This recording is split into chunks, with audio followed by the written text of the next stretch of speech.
La criatura conocida como grifo es uno de los animales fantásticos más conocidos en el mundo, un híbrido encontrado en distintas culturas y mitologías, una bestia con características de distintos animales, más comúnmente las del león y el águila, las cuales poseen sus significados simbólicos, siendo el grifo comúnmente utilizado como un sello, una figura protectora, pero dependiendo de la civilización, su significado puede cambiar.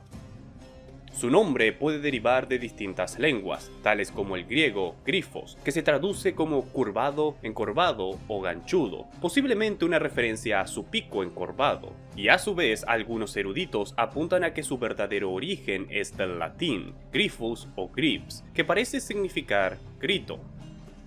En cuanto a su apariencia física, esta varía según la cultura, pero normalmente este posee las características de un león y un águila, siendo su más conocida representación la que coloca la mitad delantera de su cuerpo con la apariencia de un águila y la trasera con la de un león, llevando normalmente dos orejas largas y puntiagudas, curiosamente no siendo propias de ninguno de los dos animales, y su pico acostumbra a remarcar por su enorme tamaño y por ser distinguiblemente curvado. Algunas obras literarias lo colocan como 8 veces más grande y fuerte que un león normal, siendo capaz de llevarse con sus garras a un jinete con su caballo o incluso a un par de bueyes. Pero comúnmente los han representado no tan enormes, aunque sí de un tamaño considerable, lo suficiente como para ser cabalgados si se diera el caso.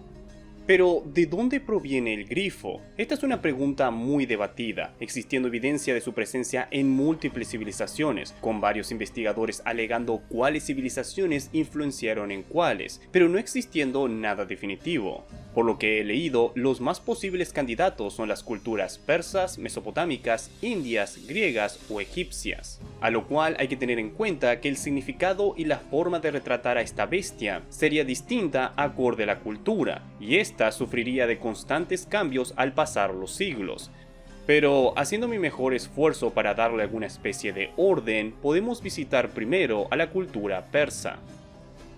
En las regiones de Medio Oriente al grifo se le denominaba shirdal, del persa león águila, y estos fueron utilizados en el arte iraní desde finales del segundo milenio a.C., e incluso apareciendo en los sellos cilíndricos de Susa ya en el año 3000 a.C., mostrándonos que su figura más antigua conocida es prácticamente la misma que utilizamos en el presente.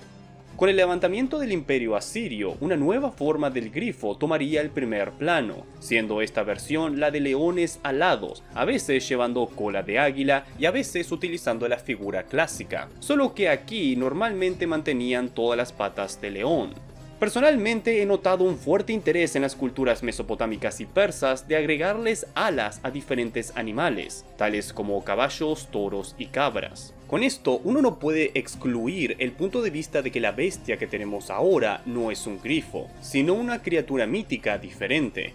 La realidad es que este shirdal es visto por los pueblos mesopotámicos, tales como los caldeos o los propios asirios, como un demonio malvado, enemigo tanto de los hombres como de los dioses y héroes, tal como podemos presenciar con el dios guerrero Ninurta al batallar y dar muerte al monstruo Anzu, el cual tiene la misma apariencia que la de un shirdal con cuerpo completo de león.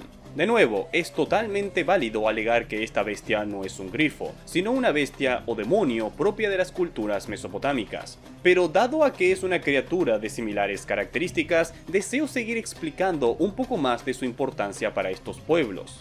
Cientos de años después, los persas se levantarían su primer imperio, el Imperio Aquemenida, quienes consideraban al shirdal como un protector del mal, de la brujería y la calumnia secreta, un símbolo de la sabiduría iraní. No solo eso, sus características también lo colocan como el rey de todas las criaturas, debido a que consideraban al león como el rey de las bestias y al águila como el rey de las aves, lo cual volvía al shirdal una criatura especialmente poderosa y majestuosa, y el hecho de poseer los ojos de un águila y unas orejas largas y puntiagudas lo volvían un guardián siempre al acecho de cualquier intruso o un perspicaz y peligroso animal de caza. Y como habrán notado, es a partir de aquí que a esta bestia se le presenta con cuernos en la cabeza, símbolo relacionado con la realeza, algo que sería transmitido a la figura tradicional del grifo, la cual también seguirían utilizando. La realidad es que a lo largo de estas diferentes civilizaciones de Medio Oriente podemos encontrar una y otra vez la figura tradicional del grifo, a su vez que la de este león alado, con los cuales no he podido confirmar si los trataban por separado o eran versiones de la misma bestia, mitad león, mitad águila, o tan siquiera a cuál exactamente se referían como Xirdal. Es un tema complicado, lo sé, pero lo que sí averigüé es que el Xirdal también simbolizaba al sol, al cielo y a la luz del alba, por su capacidad de volar y por su color dorado. A veces también se le conectaba con el ave Homa, un pájaro legendario de mitos persas que se cuenta que vuela tan alto que es básicamente invisible al ojo del hombre, jamás tocando tierra, solo se dedica a volar por los cielos. Hasta se cree que no posee patas. Más adelante, durante el Imperio Sasánida, el Xirdal parece haber evolucionado o al menos reemplazado por la figura del Simurgh, una criatura que combina el cuerpo de un león, la cabeza de un perro o león, con alas y garras de águila y a veces poseyendo una cola de plumas de pavo real. También se puede notar que el Simurgh acostumbra a no tener patas traseras, exactamente como se describe al ave Homa, también diciéndose que el llevar esta figura contigo atrae la felicidad, algo que también se creía del Homa, sin mencionar que también se le suele conectar con otras aves míticas como el Fénix o el Roc, por lo que parece que el Simurgh amalgama diferentes símbolos importantes de la cultura persa.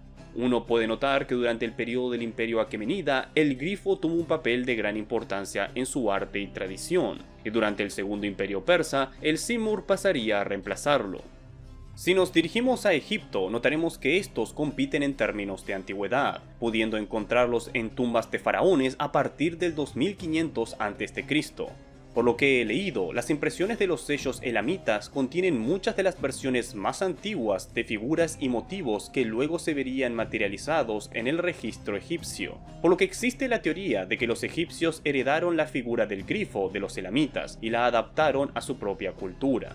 El grifo egipcio parece poseer cuerpo de león o de chita y cabeza y alas de halcón, representando a la cabeza de manera muy similar con el dios Horus, volviéndose a su vez muy similar al Hieraco Sphinx, una esfinge que representa a dicho dios, siendo la única diferencia entre estos dos que el Hieraco Sphinx no posee alas. Existen fuentes que nos dicen que los egipcios consideraban a los grifos como animales reales, que existían no solo en el reino de los dioses, sino que también tenían presencia en la tierra, viviendo en el desierto, cazando y siendo cazados como cualquier otro animal. Dichas fuentes hay que decir que son de cientos años después de los hechos, pero tenemos dibujos donde colocan a grifos viviendo con otros animales comunes, lo cual apoya estas afirmaciones. También existe otra teoría de que el grifo egipcio fue influenciado por las civilizaciones griegas, principalmente las minoicas, quienes adornaban a sus grifos con crestas y círculos en sus alas que luego podríamos ver en el arte egipcio. Hablando de griegos, estos también pueden mostrarse como el origen del grifo, teniendo en cuenta que la presencia de dicho animal ya se muestra firme y fuerte a partir del 1700 a.C. en civilizaciones micénicas, lo cual deja pensar que dicha criatura es mucho más antigua que dicha fecha. Los minoicos lo utilizaban mucho, acostumbrando a acompañar a sus diosas y soberanas con dichas bestias, demostrando tener alguna especie de conexión real o divina. Los griegos en la isla de Chipre también eran de utilizar la figura del grifo de manera extensa, creyéndose que fue a través de esta isla que civilizaciones de Medio Oriente y egipcias terminaron siendo influenciados o introducidos al grifo griego.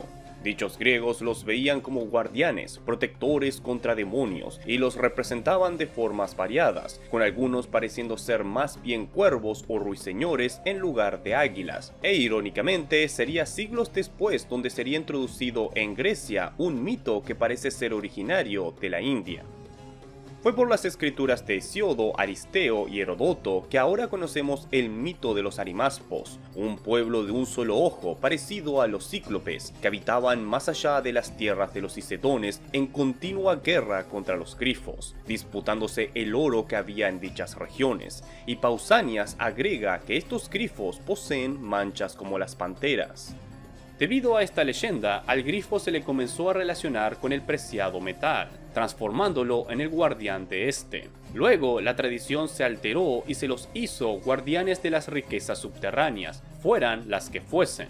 También en mitos griegos se le describe despidiendo una luz dorada, pudiendo ser resultado de su relación con el oro y con el dios del sol Apolo el Hiperbóreo, quien una vez había ido en búsqueda de estas bestias llamadas grifos y había regresado exitoso a Grecia cabalgando sobre una de estas. Y algunas historias explican que fue el mismo dios Apolo quien les ordenó vigilar y proteger sus tesoros de los arimaspos. También en algunas historias se cuenta que custodiaban las cráteras de vino del dios Dioniso, por lo que poseían su conexión con lo divino en los mitos griegos. Como ya mencioné, estos mitos de los arimaspos es posible que hayan sido originarios de la India. Claudio Eliano alega esto mismo al contarnos en su libro Historia de los Animales lo siguiente.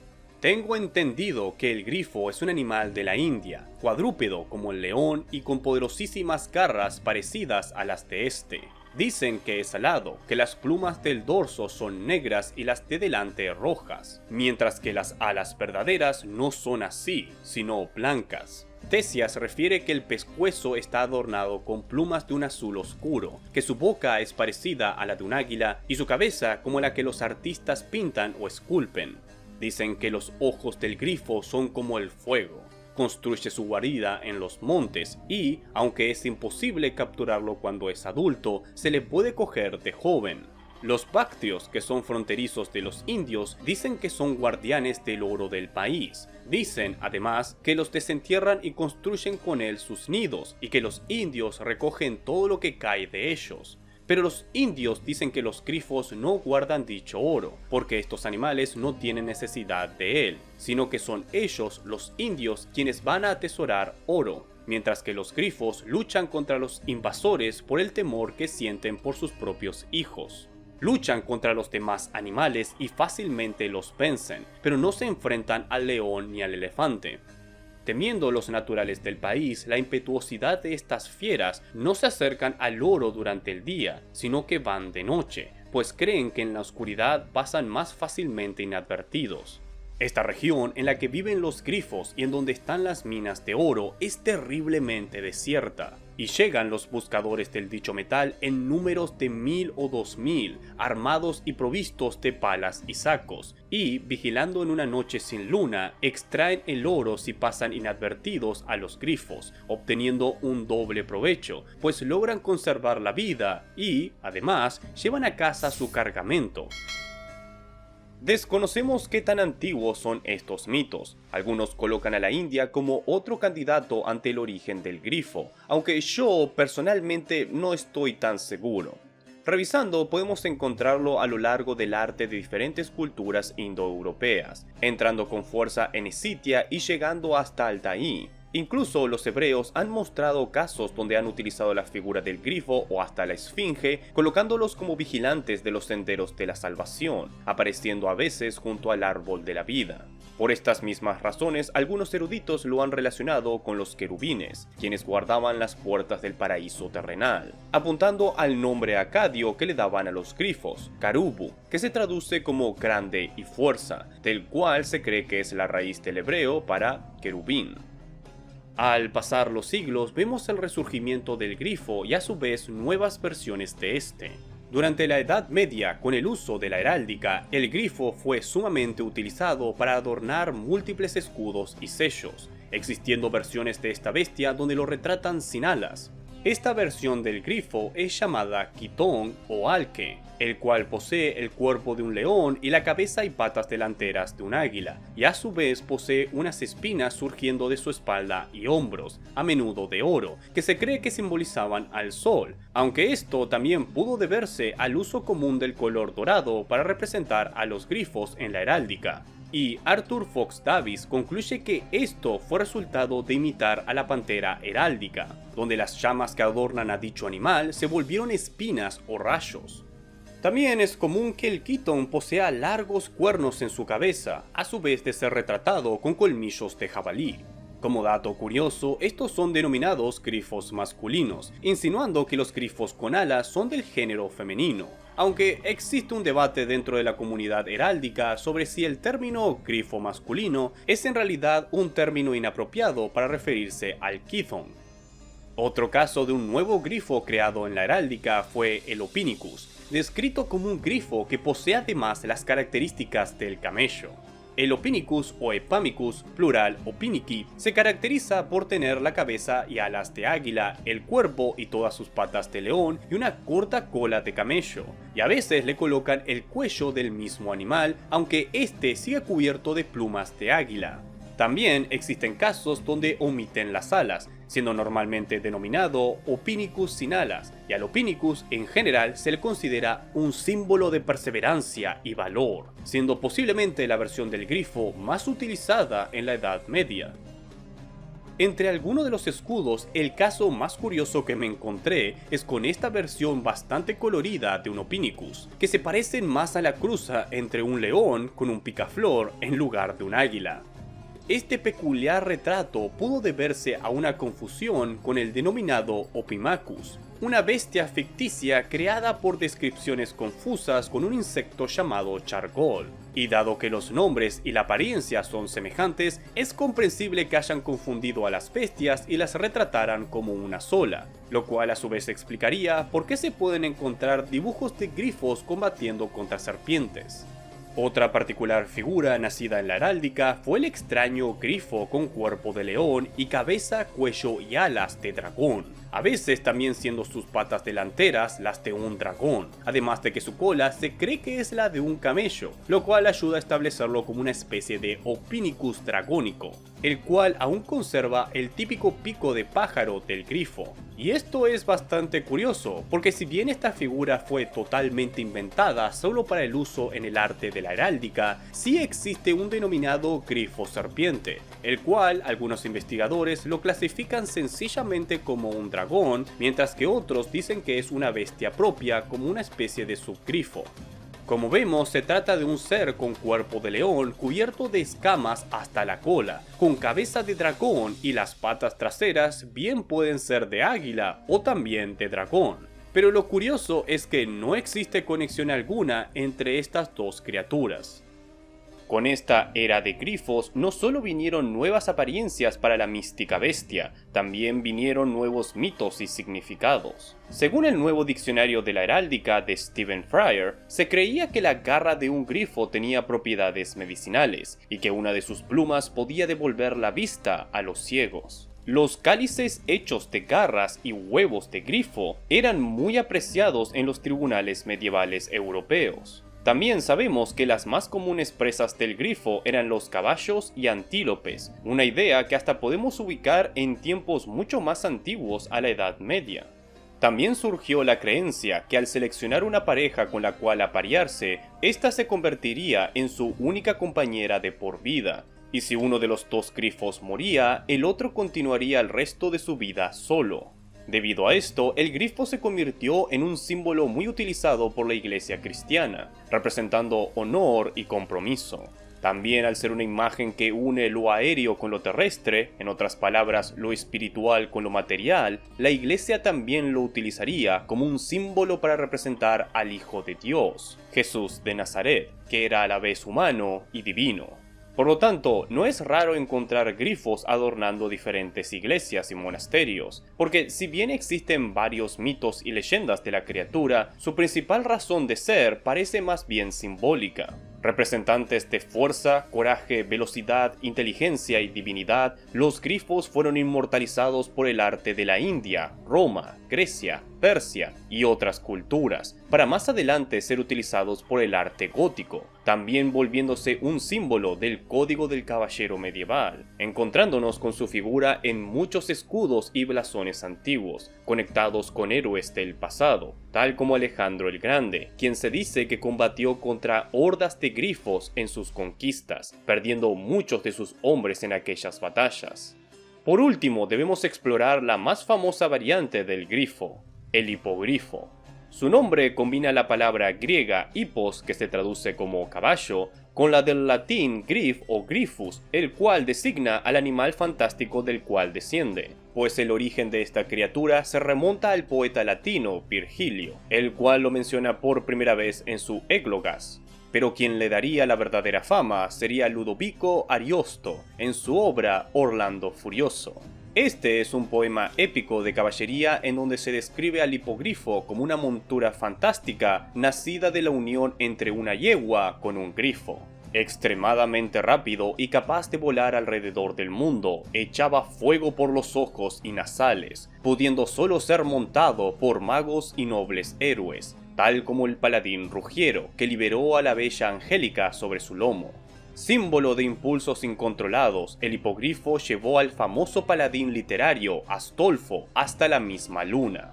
La fama que se ganó el hipogrifo en la literatura llevó a que muchos autores lo utilizaran, transformándose a su vez en una figura muy querida por los artistas. Pero todo esto demuestra que el hipogrifo no es una criatura mitológica, sino que una bestia literaria ficticia. Como habrán podido notar, el grifo comparte muchas semejanzas con varias criaturas mitológicas de aquellas tierras y culturas, tal como el Lamassu o la Esfinge. Todas criaturas del tipo quimérica, con características de diferentes animales, y todas cumpliendo un papel protector. Como dije antes, el simbolismo detrás de estas figuras parece que era muy importante para estas diferentes culturas, y cada animal podía representar algo diferente. Y también creo que es necesario que agregue el caso del Sis, el ave gigante contada en relatos hebreos, de los cuales algunos creen que proviene el grifo, aunque esto es más que nada una mera hipótesis, si bien no se puede negar que ha sido representado efectivamente como un grifo. Nadie sabe con exactitud de cuál antiguo pueblo proviene semejante bestia. Sus orígenes son todo un misterio, pero de lo que no queda duda alguna es que el grifo fue y es una bestia que causó un impacto colosal en las civilizaciones del Mediterráneo, inspirando tanto a artistas como a poetas, así como muchos autores de fantasía literaria. Su figura aún puede ser vista por múltiples medios en la actualidad. Estatuas de esta magnífica bestia aún se encuentran adornando las plazas, así como incontables puertas a distintos antiguos edificios. Su papel de guardián nunca ha decaído, porque su significado como símbolo sigue siendo tan fuerte como siempre lo ha sido. El grifo continuará cumpliendo su deber por los siglos de los siglos. Nuevamente, muchísimas gracias a todos por mirar este video hasta el final y muchísimas gracias a todos mis patrocinadores a través de Patreon. Estamos muy cerca de superar 100.000 suscriptores y estoy muy emocionado por eso. Y realmente espero que este video tome popularidad porque en serio creo que aquí hay bastante información que no suele compartirse cuando uno habla del grifo. Así que espero que este episodio llegue a muchas personas de todos los rincones del mundo. Pero bueno, veremos. Lo importante es que ustedes lo hayan disfrutado y espero verlos en el próximo video. Tengan todos un muy buen día. Hasta luego.